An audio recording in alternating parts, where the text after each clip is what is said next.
Zener టీవీకి స్వాగతం. ఒక దేశం ఒకే ఎన్నిక అంశంపై కామారెడ్డి జిల్లా కేంద్రంలోని పీజీఆర్ స్ఫూర్తి డిగ్రీ కళాశాలలో బీజేపీ జిల్లా అధ్యక్షులు నీలం చినరాజులు అధ్యక్షతన మేధావులతో సమావేశం నిర్వహించడం జరిగింది. ఈ సందర్భంగా కేంద్ర ప్రభుత్వం యోచిస్తున్నటువంటి ఒకే దేశం ఒకే ఎన్నికపై మేధావుల అభిప్రాయాలను అడిగి తెలుసుకోవడం జరిగింది.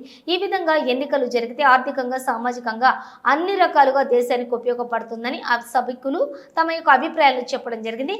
ఈ సందర్భంగా డాక్టర్లు, లాయర్లు, రిటైర్డ్ ఉద్యోగస్తులు, మీడియా, సోషల్ మీడియా వ్యక్తులు పాల్గొనడం జరిగింది. ఈ సందర్భంగా ముఖ్య అతిథిగా విచ్చేసిన ఒకే దేశం ఒకే ఎన్నిక తెలంగాణ రాష్ట్ర ఇన్ఛార్జి అవనికాంత్ పాండే మాట్లాడుతూ ఒకే దేశం ఒకే ఎన్నికపై కొన్ని పార్టీలు కావాలని దుష్ప్రచారం చేస్తున్నాయని, ఈ అంశంపై ప్రజల్లో విస్తృత చర్చ జరగాల్సిన అవసరం ఉందని మాజీ రాష్ట్రపతి రామ్నాథ్ కోవింద్ ఆధ్వర్యంలో అన్ని వర్గాల మేధావులు ప్రజల అభిప్రాయాలను పరిగణలోకి తీసుకుని పార్లమెంట్లోని ప్రవేశపెట్టడం జరిగిందని అన్నారు.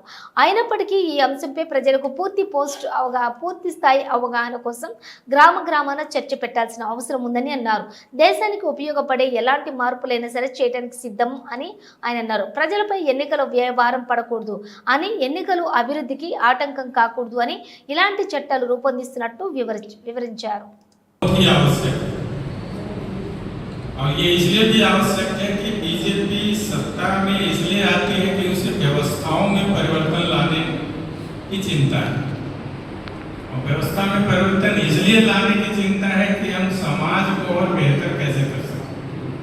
ये जो सोशल फैब्रिक्स है, ये इकोनॉमिक फैब्रिक्स है, ये सारे फैब्रिक्स की इंटीग्रिटी हम कैसे बढ़ाएं।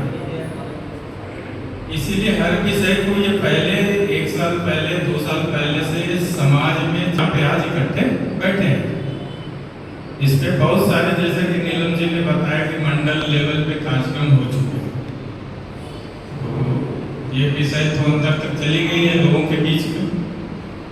हमें लगता है कि मंडल लेवल तक जब गई होगी तो हर पंचायत में भी ये बात पहुंच चुकी होगी। और आप इंटेलेक्चुअल्स के रूप में इसलिए इन्वाइट किए यहाँ पे कि आप इस बात को, क्योंकि आप इंटेलेक्चुअल हैं तो कहीं ना कहीं इन्फ्लुएंसर भी है अपने पार्टिकुलर सेगमेंट में। टीचर्स हैं तो टीचर्स के बीच में उनकी बातें बच्चे मानते हैं, उनकी बातें उनके पेरेंट्स मानते हैं, तो इस समाज में तो व्यापकता तो